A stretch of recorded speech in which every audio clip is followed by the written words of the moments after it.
et la lève lentement vers son visage. Elle examine avec attention cette substance étrange, immatérielle et éthérée qui se tord et danse en prenant des teintes jaunes, oranges et rouges. Tout son visage est illuminé par ce feu qui fabrique sa propre lumière. Les narines de la femme frémissent en percevant les relents de fumée de l'écorce qui se consume. Elle entend le grésillement de la sève qui bout. Pourtant, elle ne lâche pas la branche lumineuse. Elle a l'impression que quelque chose d'important vient de se produire, un événement qui changera le monde à jamais. Elle éclate alors d'un rire énorme qui surprend les autres, restés derrière, et résonne à l'infini dans le temps et dans l'espace. Elle vient de découvrir le feu.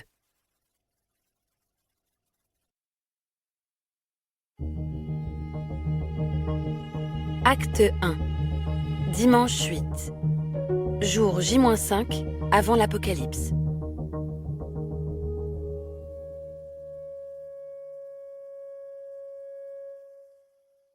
Chapitre 1. De nos jours. L'extrémité de la cigarette rougit sous la flamme du briquet. Eugénie Toledano, 23 ans, les yeux bleus, les cheveux longs et roux, aspire une bouffée de tabac. Elle est avec son père, René Toledano, dans une cour de l'hôpital de l'Institut Curie, situé au 26 rue d'Ulm, à Paris. Lui a 57 ans, des yeux bruns, les cheveux poivre et sel, et quelques rides autour des yeux. « Que s'est-il passé exactement ?» demande-t-elle en soufflant la fumée. Les pompiers m'ont dit que Mélissa était en train de marcher dans la rue quand elle a eu un malaise et s'est effondrée sur le trottoir. Des passants les ont prévenus. Ils l'ont ensuite transportée ici parce que c'était l'hôpital le plus proche et ils m'ont averti. J'ai tout de suite appelé pour que tu me rejoignes.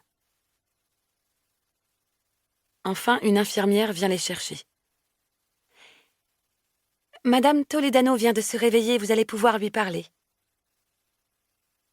Mélissa est dans une grande chambre blanc et bleu. Malgré sa chute, elle semble avoir gardé sa force et son énergie. Ses yeux sont vifs. Son visage est beau mais exprime l'inquiétude. Autour d'elle, plusieurs appareils clignotent. Des fils la relient à un moniteur cardiaque. Une perfusion est installée au creux de son bras. Elle sourit en les voyant, mais c'est visiblement un effort pour elle. « Ah, René, Eugénie, vous êtes là.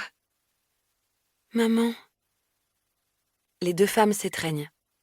« Comment te sens-tu » demande René. « La bibliothèque akashique. » Mélissa se redresse. Elle a du mal à articuler. Sa fille lui tend le verre d'eau posé sur la table de chevet. Mélissa boit par à-coups. « Écoutez-moi bien. J'ai pu aller à la grande bibliothèque akashique. Et là-bas, j'ai vu un avenir possible. » Son regard se fait plus dur.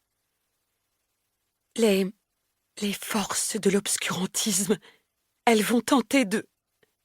« Calme-toi, » dit René en lui prenant la main. Mais elle ne l'écoute pas. Elle semble vouloir poursuivre à tout prix son récit. « Les forces de l'obscurantisme ont déjà essayé de dominer le monde par le passé et de faire de nous des esclaves. Elles ont échoué. Mais aujourd'hui, elles peuvent réussir. Si elles gagnent, leur ombre s'étendra plus vite, plus fort, plus loin. » Mélissa. Concentrée, elle continue son monologue. « Les 5 doigts de la main d'ombre, s'ils arrivent à se réunir, ils seront un point fermé. » Mélissa avale une nouvelle gorgée d'eau pour humidifier ses cordes vocales. « Je l'ai vu dans la grande bibliothèque akashique. Le vendredi 13, ce point va frapper. Ils créeront le chaos et profiteront du désordre pour s'imposer. En se faisant passer pour le contraire de ce qu'ils sont, ils commenceront ici, en France.